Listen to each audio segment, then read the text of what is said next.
I would try to work on anything, whether it was something I worked on before or if it's something I knew like the back of my hand. But if I tried it myself and I made it worse, I would at least get it back to how it was before I touched it, and then I would call for help. So a lot. Multifamily, the difference is this is where people live and sleep. So they want immediate fixes right now. even at our properties, a resident will call in a work order and say, hey, I need somebody to come take a look at it. But when the tech gets there, they'll be like, hey, could you come back later? But that later might be after the service tech is already off the clock. And we need to train to keep up with it, I think, or we'll be left behind. Because by the time we realize, oh, hey, everything is this new technology, we need to learn it. By the time we learn that technology, it will have changed again.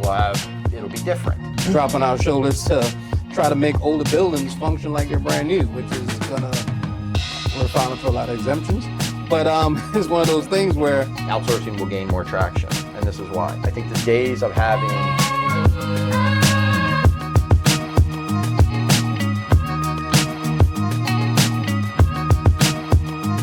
the buzz around the German. Yep. Excited to be here with all of you. How's today's event? So I want to start with you. Oh, the event has been great. I'm glad to be a part of it. I'm excited for the future of the STA and what it's going to really bring to the industry. I'm excited because I just can't wait to see what's going to happen with it. It's a great event. I've been able to see it from the beginning years ago all the way till now, and it's been a complete game changer that the STA has done, and they're literally creating the next generation of technicians. Mike, what has contributed to that? So it's been not only training, but the program that and the facilities that they've created here. We're sitting in a mock apartment unit where technicians can train and take in and practice the skills they're learning. And so those stations, HVAC, plumbing, on one end of the building, and then they're able to come over here, and same as if you're working in the multifamily industry. Very interesting. How do you think that the team progressed and you got to the scale? Because Candice mentioned earlier about 4 or 5 graduates at the beginning when the program first started. We're looking at 14 now. Yeah, I think it's been a combination of two things: bringing in additional partners and additional resources, and also trial and error. As they've grown the program, they've refined it and made it better, and they've learned what works and what doesn't work, and ultimately what the multifamily industry is looking for, and they've really tailored their program to be able to deliver those results. And to piggyback off what Mike said, Yes, also, please. those relationships, for us as property management companies, advertising for them. So advertising helps bring the people in to get the class sizes larger. How do you think this could be scaled to a different level? It's an amazing start, an amazing beginning, but when we're talking about 14 graduates and hundreds, maybe thousands, just in this area that the Multifamily Association serves, there's still a way to go. How do you, I'm curious, how do you think about how this program could be scaled to make that type of impact? That's a perfect question. This is me personally talking, this has been a goal and dream of mine to really see this in a 10,000 square foot building and having more hands-on and more time with the hands-on. I'm a big fan of education without practice is a waste of time. So getting a mixture of both this is gonna be great, and I really see it growing, and I love to be part of that design and so forth. So I already have drawings in my head, so it's just a matter of once we get the space, it'll be done. Yeah, I was going to say, it's more so continuing those partnerships, growing them, and then you can kind of get this, you can, I guess, grow the scale of it. Well, increase scalability is what I was looking for. You can increase the scalability of it. But with that, it takes a lot of hard work and tears in that program, because even MMHA, they have like a smaller staff here, and they work very hard to get these classes filled, get bodies in them, get students placed. If you want to grow that to a larger scale, then you'll have to increase and bring in better partners. To Davon's point, that was one of the big things that's changed over the last several years, is bringing in the multifamily industries and the management companies. Ultimately, they're the clients that are hiring these students. They're also contributing to an environment where they can take and train while they're in the program. So bringing all those partners in and having them part of the program, as you see on this couch with the three of us, and many others, I think is a critical piece to take in being able to scale it, because ultimately they're the end user. They're the end user of hiring the technician, and being able to get the program right, tailor the training to those needs. That's a great segue. I think what we've learned through this small, sample that we've had is that both industries need each other. So as far as the vendors, they need, us just as much as we need the vendors. So I think we see the marriage that has to happen, and I think that's why you see the growth what it is now, because both parties are realizing we need each other to survive in this world.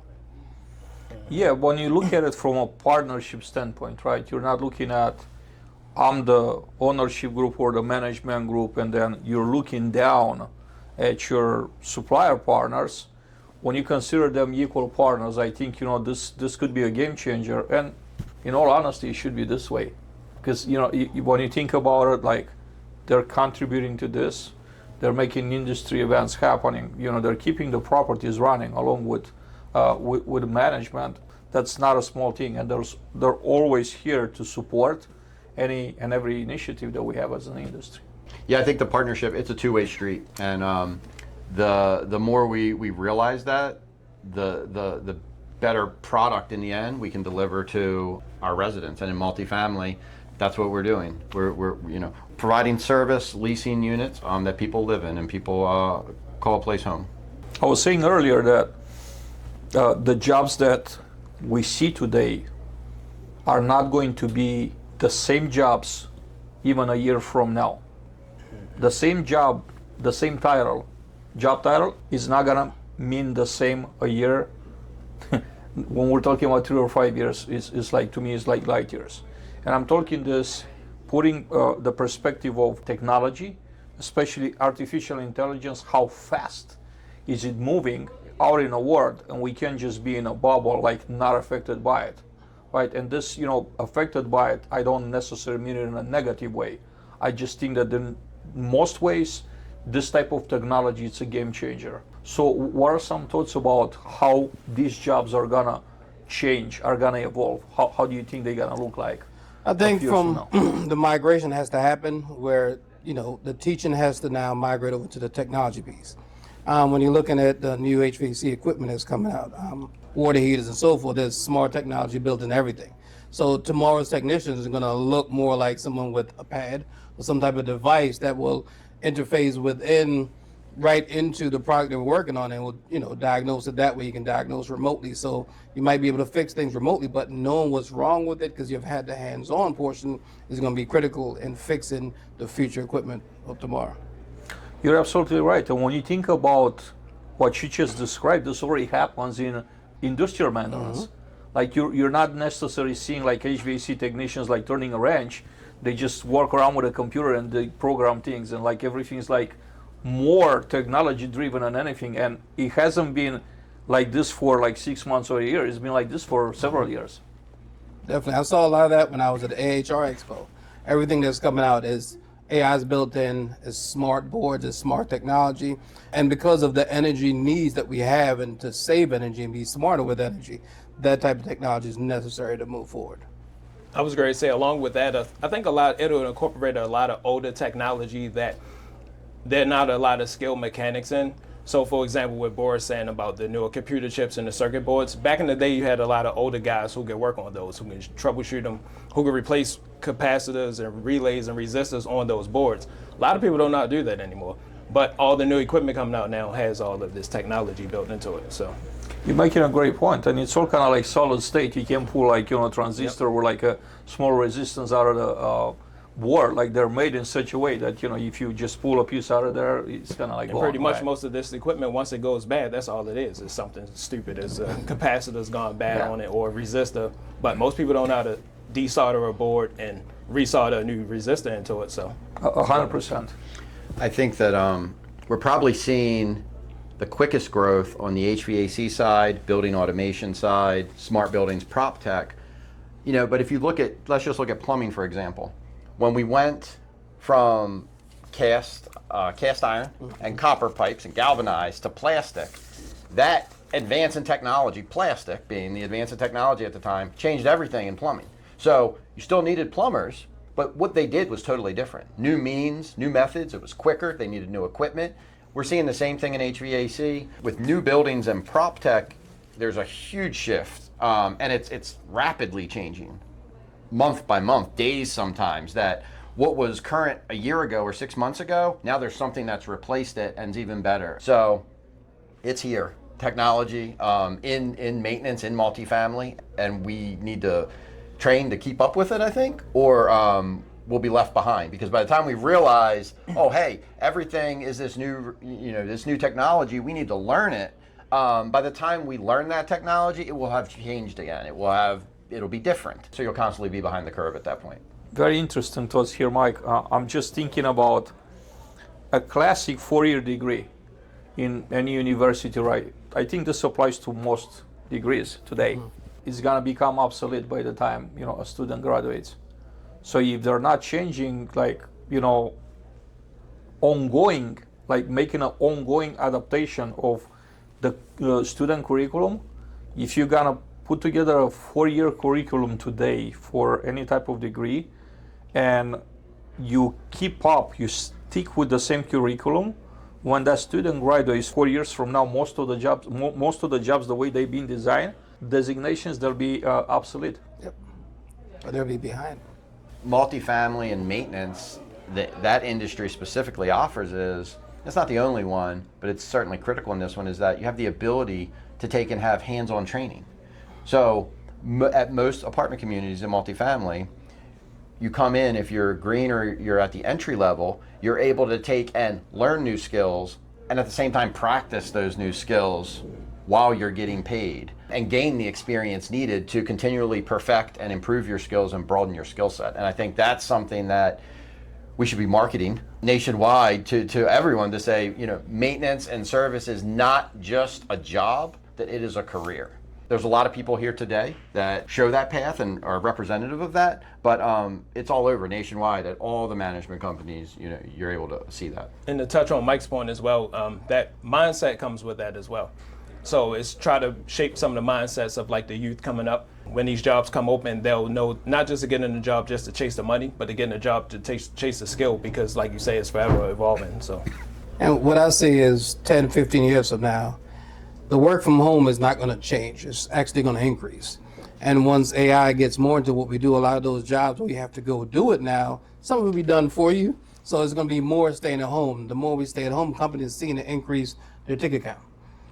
So the company's going to realize we have to now double our staff to manage the amount of tickets, because people are home 20 hours a day. They see things are wrong. Oh, I didn't know, so I need a new paint. I need this. I need more power. It's so the job for maintenance is going to drastically increase. So I think this hospitality, apartment maintenance is going to grow so rapidly. And if we don't start now, we'll never be able to fill those openings. That's a great point, and we saw it during the pandemic when I was everyone was home. about to say that we already experienced. You're flushing more toilets, you're running more water down the sink, you're doing more loads of laundry, you're using everything more. So things break more problems, more work orders. And to Boris's point, absolutely. You're sitting there looking around saying, I never noticed that water stain, or I never noticed that, and it's bothering me now because I'm doing this every single day and I'm going to place the work order in. yep. Yeah, you're absolutely right. We've seen this during COVID, more wear and tear. Mm-hmm. You spend more time at home. I work from home, so I could tell that things break faster. they wear and tear is present. I'm looking at it right at my own house, and I try not to break things, but it's just the nature of using it more often. Whatever that might be. Your plumbing, your kitchen appliances, so on and so forth. It gets more usage. Wears out quicker. What do you think about the gig economy, and what do you think about with the labor shortages?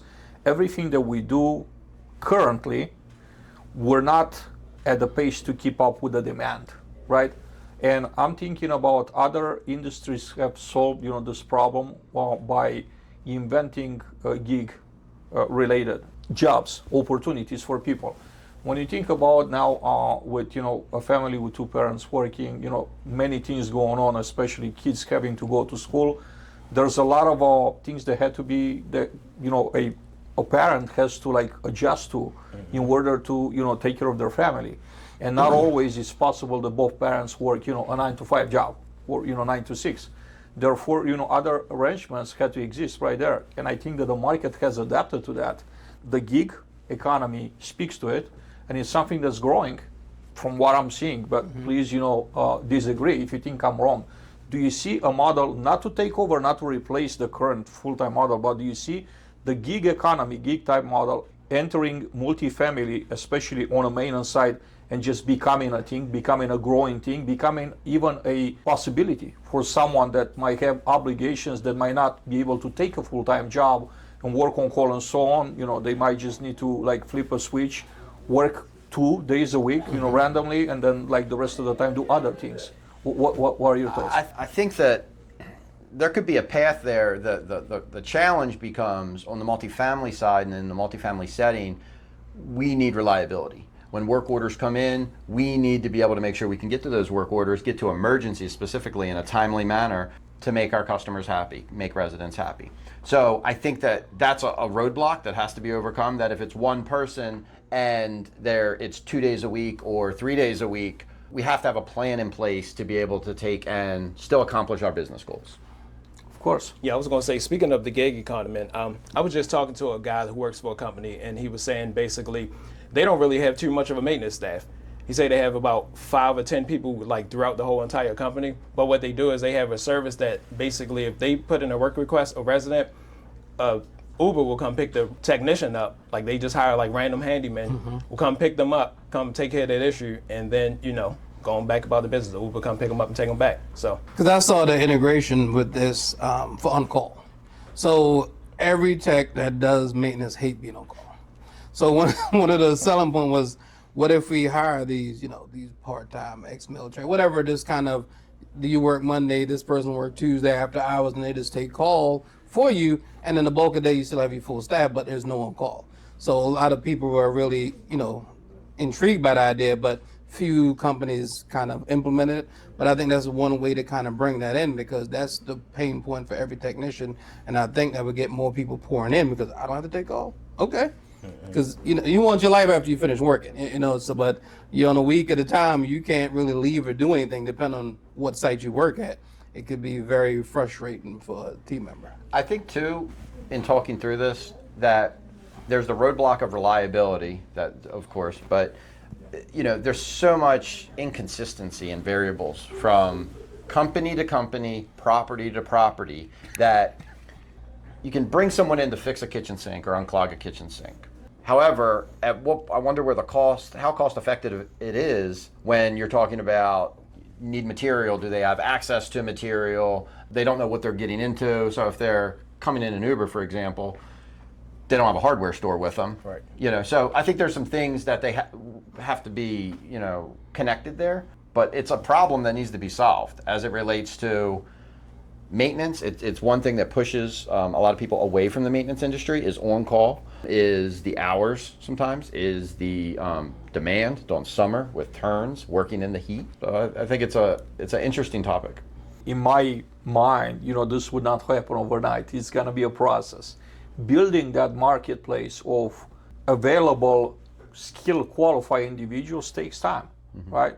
But once that it's established, exists right there, just think about, Uber it's probably not the best like comparison, but when we think about they have some pre-qualifications, right? You have to meet certain criteria. Not everyone could work for Uber.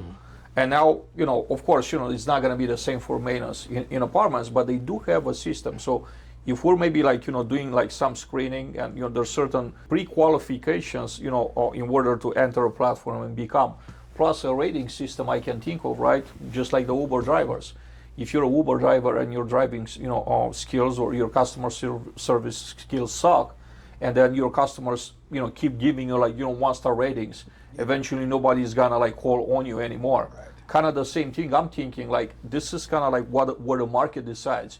You as an employer, you hire someone from a platform, and then they keep underperforming or not performing at all. You're gonna give them a low rating. They go next door, they get a low rating, and they keep going until eventually nobody's gonna call on them or hire them. Yeah, I see that as no different if you have to set out and use a placement agency. you don't get the best quality person or the best skill, but you at least have a body, someone that can say, okay, this is bigger than I can do. Let me reach out to someone that has the expertise, and still it can satisfy, they can stop the immediate emergency till the superhero actually shows up. So sometimes I could see it working either way, but it's new, so it's uncomfortable because we haven't done it or seen it. So everything new is always resistance until it's like, oh, why didn't we think of this? So I'm always a fan. Let's try it, and then we'll tweak it. If it didn't go right, what went wrong? Can we fix that? And then what goes wrong the second time? Can we fix that? And then so you keep fixing things, eventually becomes right. No, go ahead. No, I was going to say it's almost like when I first started in maintenance myself, I was the same type of way as Boris just described. I would try to work on anything, whether it was something I worked on before or if it's something I knew like the back of my hand. But if I tried it myself and I made it worse, I would at least get it back to how it was before I touched it, and then I would call for help. So I think triaging the situation is a much greater need than potentially even fixing it. So if you think about water's leaking, asset damage, it's damaging multiple units. What's the price to put in there to shut the water off? Forget fixing the sink, right? But to stop additional damage from happening until, to Boris's point, you can get someone there to fix it. I think an answer right there to what you just said, Mike, and very interesting point, by the way, it's technology. And not to say that, maybe technology is perfect, because, I'm hearing, I guess, mixed messages, but there's technology that does triage right now, to my knowledge, right? Mm-hmm. And some people say that you might do it very well, actually. There's also technology that has the capability to, when it detects like a flood, an unusual, water volume in an area, it shuts off remotely, like automatically. You can literally shut it off from your phone. There are companies right now that have like system valves, including for high rises. Imagine like you have a 30-story building, and then on floor 30th, you have like a sprinkler busted, or a water pipe busted. That really costs millions of dollars, not a million, millions of dollars in water damage, in water mitigation. Having that possibility to shut the water off immediately will save you millions of dollars for a cost of a fraction, like something few thousands of dollars. So I think the technology is actually like kind of like coming into place, and it's starting to help right there in those areas that you just mentioned. Yeah. So it's pretty fascinating to see how that's going to play out. Because you see the integration, I see big companies that are starting to sell that. ADT is big on selling those automations where they have the sensors, and some built into the smoke detectors now where they can sense noise level in the unit, and they'll report those noise levels. So if you get a complaint, say, well, I keep hearing this noise, you can actually read it. That's about how long of a time it's happening. So you can address those individuals that's causing it versus though your neighbor's complaining, well, they do have a legitimate complaint because you had 130 decibels for like 2 hours. So they have to have smart technology built in the thermos that'll tell you the humidity in this, that lets you know that this resident not turned on their air conditioning. They're not turned on their heat, they're causing the issue. Some of the growth that you're seeing is from misuse of the unit. So I'm a fan of the technology, but it does involve a cost and someone really looking at it. So that's the things we got to figure out.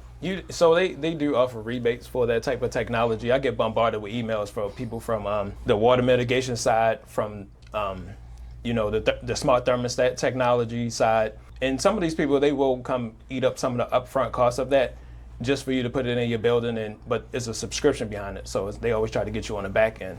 But there is a use for it. But at the end of the day, you still got to be able to work on it. But everything has a give and take.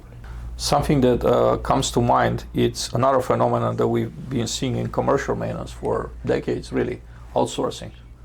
They run on skeleton crews. Mm-hmm. Mm-hmm. They're like W2 employees do minimum tasks, changing a light bulb, doing some janitorial duties, but not like deep troubleshooting, deep maintenance. The building managers just call in, whatever service is needed, they just call it in. So it's either pre-scheduled or a service call, if it's called by a tenant. Do you see this, and at which levels do you see this, or you see we're going to see in the near future in multifamily outsourcing? I don't know how much that will, I see it in commercial a lot. Multifamily, the difference is this is where people live and sleep. So they want immediate fixes right now. They don't, when it's the office, I can shut down an office, don't come and work from home, you're okay. But when you live there, you have to live and sleep within that issue that you're having. So the emergency to them, everything is emergency. Oh, I heard this, I heard a noise in the wall, my neighbor's this, they want it now. And staying home, you're working, you're doing calls. You don't want that noise or that problem going on because it impacts your wallet. And that impacts the way you're going to pay your rent. And they want to put it in escrow. So it creates this nonsensical way of doing business that people want to do. So it's going to be hard, but I don't think it's out the window. Don't try it. I say we give it a try and see how it works and see what we need to tweak to make it beneficial to everyone. I can see multifamily going to shift work before they went to basically outsourcing fully. The reason why I say that is to touch on his point about people being home all the time. Even at our properties, a resident will call in a work order and say, hey, I need somebody to come take a look at it. But when the tech gets there, they'll be like, hey, could you come back later? But that later might be after the service tech is already off the clock. It might be on the on-call shift. So if you had a person that works, basically one person work 8 hours, another person come in and work another 8 hours, another person work the night shift or the morning shift, I can see it going that way. And that'll eliminate on the on-call. You eliminate overtime. You always have somebody on site. So those emergencies, so if you get a flood in the middle of the night, you don't have to worry about waiting until somebody gets there. Somebody's already there. So shifting to like a hospitality type setup. So you have 24 hours. Very interesting conversation. The shift work piece is, I think, very thought-provoking, and I know that some companies are doing some level of that, not fully to kind of what you're describing. On outsourcing, I do think that some things will continue. Outsourcing will gain more traction, and this is why. I think the days of having the building manager, the engineer of the building that can fix everything, knows how to do everything, are gone. That person, that the world we live in with technology, and just in general, the people applying for jobs these days, okay, are not interested in that. So I think there's a human component, there's a technology component there, and what I'm getting at is, I think that you need to possess the knowledge of how the building operates, but you're not necessarily always the one fixing it. So we end up saving money by having the right person to diagnose the situation and outsource the vendor and say, hey, this is the challenge, this is the problem, I want you to do X, Y, and Z, and I'm skilled and qualified enough to understand the scope of repairs that need to happen, so you don't need to come here and figure it out and take a whole bunch of time to do that. I want you to do X, Y, and Z. So I think I see that. I think there's a path there. The other thing we're not talking about is buildings are getting older, right? So there's more deferred maintenance than ever. We have this huge chunk of buildings that was built in 60s, 70s, 80s, and in multifamily.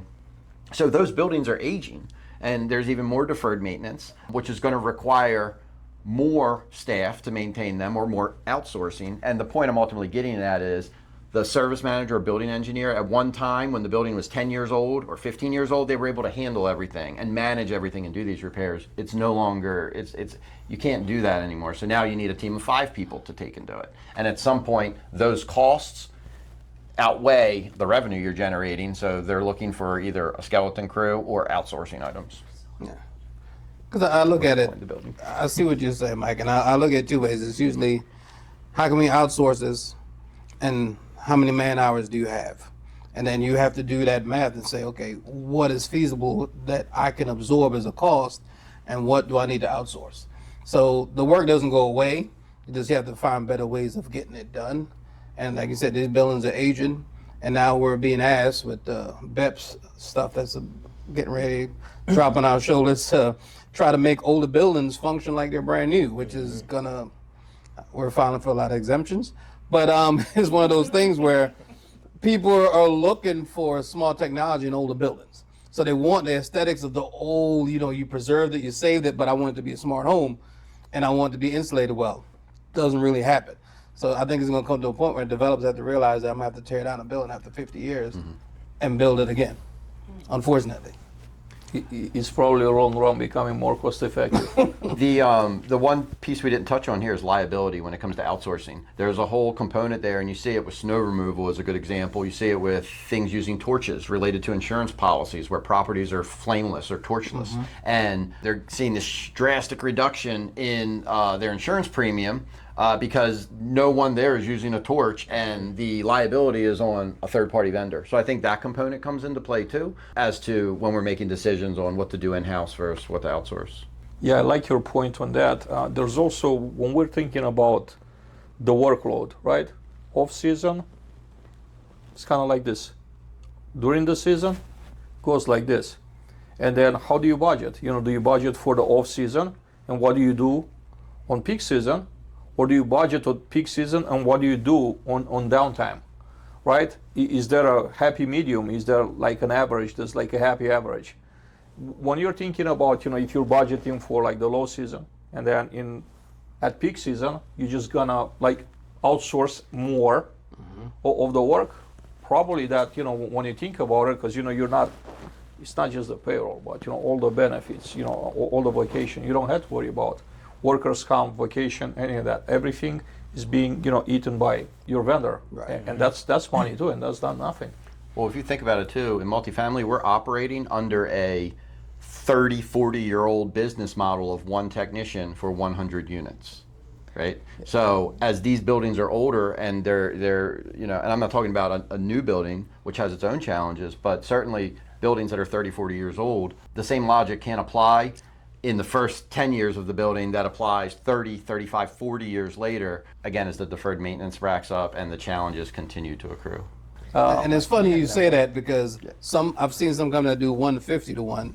It's a little ridiculous, but I think, in some cases you got to look at the age of your asset, determine the amount of problems you have and the skill set you're going to need.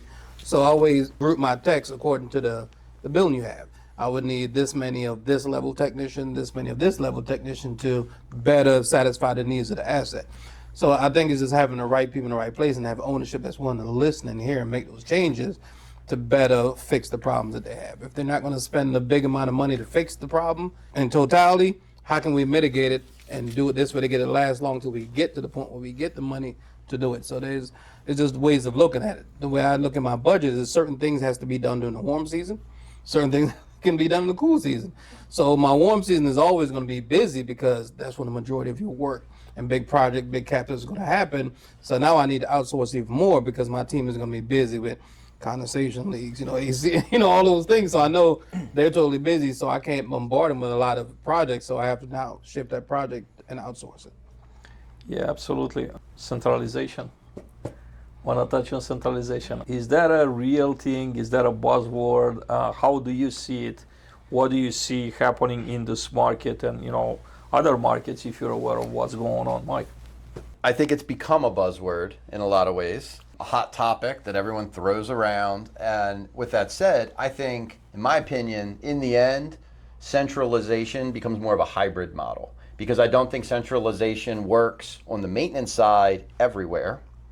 There's a lot of logistics involved with access, keys, location of properties, proximity to shops. In other cases, if you have a group of properties that are in close proximity, it makes sense to have someone at least overseeing at a high level the group, and then from there allocate resources appropriately. So if you have 4 properties within a small radius, maybe there's not someone there every single day, but you have someone with the technical background and the knowledge to recognize the need, look at the workflow and say, hey, we need 3 technicians here today. We have a unit turnover here at this community. It needs to be done by the end of the week. And you're moving the puzzle pieces around to meet the need. I think a hybrid solution is more likely in most cases than a straight centralization model.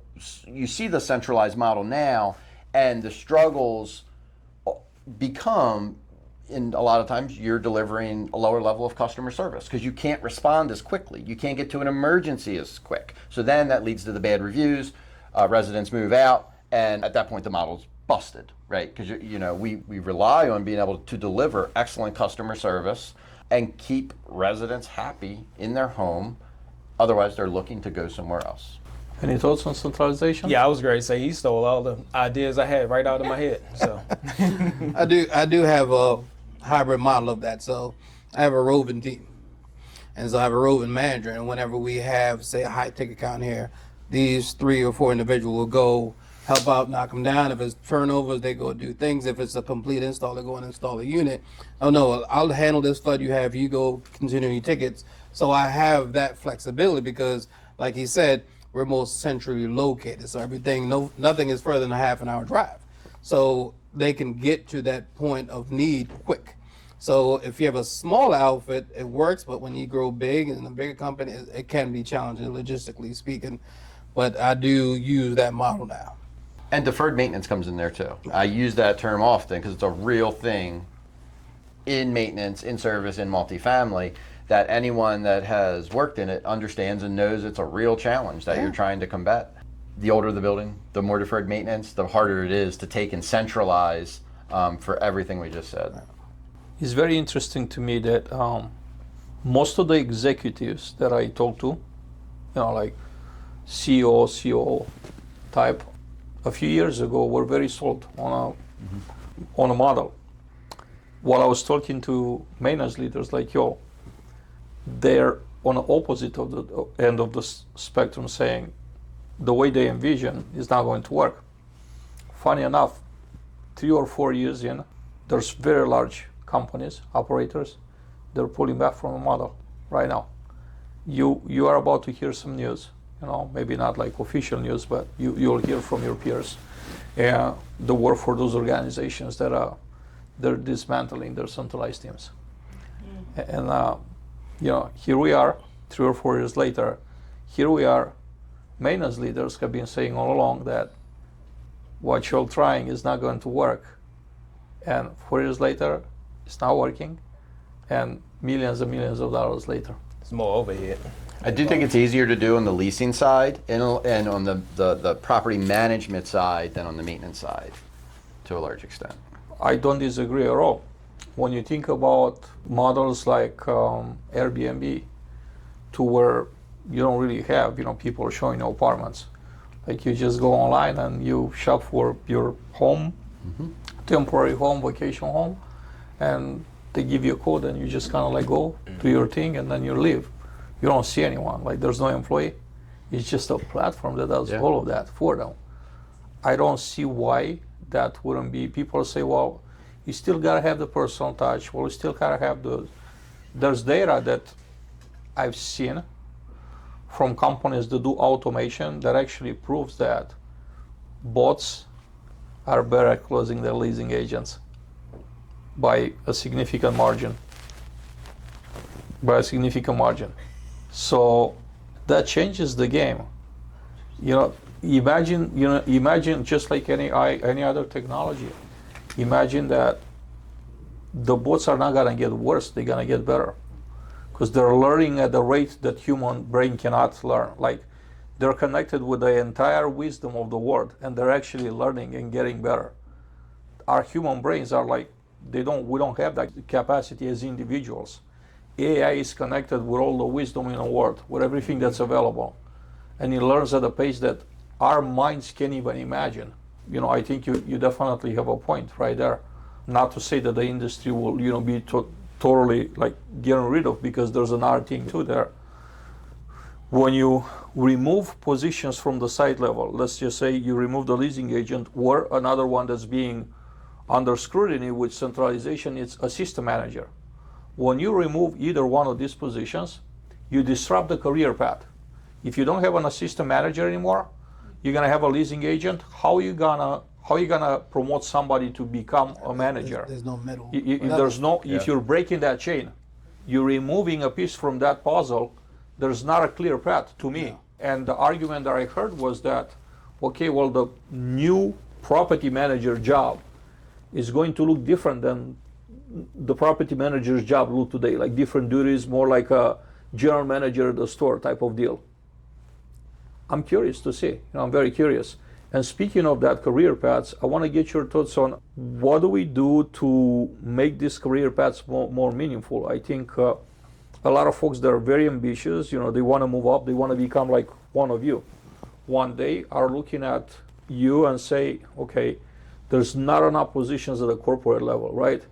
I have a very slim chance of becoming someone. So for me, it's pretty much groundskeeper, technician, and service manager.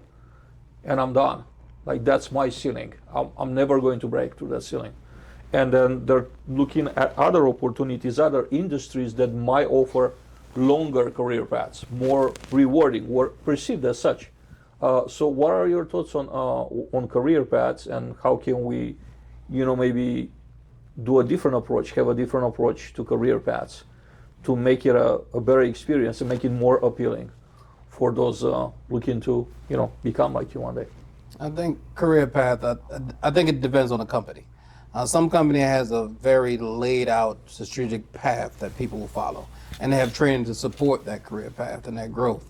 But I think it's always a mixture of wanting and can. So capacity versus competency is always a struggle. So everybody wants to be in that role, but this might not be the role for you. But I think where we do cross collaboration, or sometimes just changing jobs and give a person a sample and see, okay, this is not what I thought it was. Because like you said before, the job or the property manager with technology is going to look different, but we don't know how the different it's going to look because we haven't been there yet.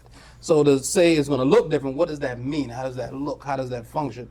So it's a lot to career path, but just because you don't have that role in that company, that doesn't mean you stop learning and growing. You might have to move somewhere else where they have that opening. Then you get a fresh perspective, a different look at everything, and you learn and you go through it and you move to another company possibly and so forth. So I tell people, don't let the company hold you back if that's what your goals and your ambitions are. Sometimes that role might not be available for you, but don't be mad at the company. Go get that information or that experience somewhere else, and then you can come back to that company at a later date in a different role. So I still see the path is there, it's just how you approach it for me. Yeah, you have to know how to encourage the folks to actually get the training so they can actually move up properly, so they don't. Some people, they'll sit in a position for a period of time and then they'll feel entitled to the next level job. And I think previous org charts have kind of dictated that's how it was. People were promoted by seniority. That's really not how it's supposed to work. So it's just kind of promoting the person, having real conversations with them, letting them know like, hey, I think you would do good in this type of a role. So therefore they're not feeling too entitled and just think something is owed to them. But it's just, I think your job as a manager is to encourage them and keep them engaged throughout their career. And I feel like if they have the right manager and you keep them engaged, then they'll do fine and they'll find their path. In this environment, this arena, everyone has gotten somewhere because someone reached down and believed in you and pushed you. So you finding that one person that's going to really invest in you and really pour into you, that's the key. And that starts with showing up, doing the right thing, doing it the right way, doing it everything for the right reason, for the right time. And if someone kind of lend a hand, let me pull you up. And so that's, I think everyone that will hear this podcast or in this room right now have been that way for them. Someone along saw the potential in me and reached out to help. So it's just a matter of showing up the right way. I think that two different things here. One, career path with inside an organization. I think there are challenges there. On the flip side, that's exactly what they're doing. We have an industry issue more so than career path issue. And that's what MMHA Service Training 2.0 is doing, is they're not building technicians and training technicians to go to any specific organization for a specific career path. They're getting them into the service industry as a whole. To the points that both of you just made. If you take and show up and commit and invest in yourself, first and foremost, to learning more, to growing, to training, you will find a very successful career in service, maintenance, and multifamily maintenance, in all the ancillary positions that touch everything we do. Because there's a real need, and your point is very, I haven't heard that before, but it's 100% true, Boris. Everyone wants, right? Everyone wants to take and do that and do that. And then when you start saying, okay, well, you're going to need to be on call, and you're going to need to go out in the middle of the night for years, and you're going to need to build your skill set, right? You're going to need to install 100 toilets before you truly understand and you become a master of installing a toilet. You're going to need to go through the process and the journey of all that. Then all of a sudden, everyone that wanted to do it, there's only a couple people standing that are left. So I think you have the career path inside of an individual organization, which varies, but more importantly is that training technicians and bringing more people into the multifamily service industry. And they can go a whole bunch of different ways once they get there and they possess the skills. Gentlemen, thank you very much.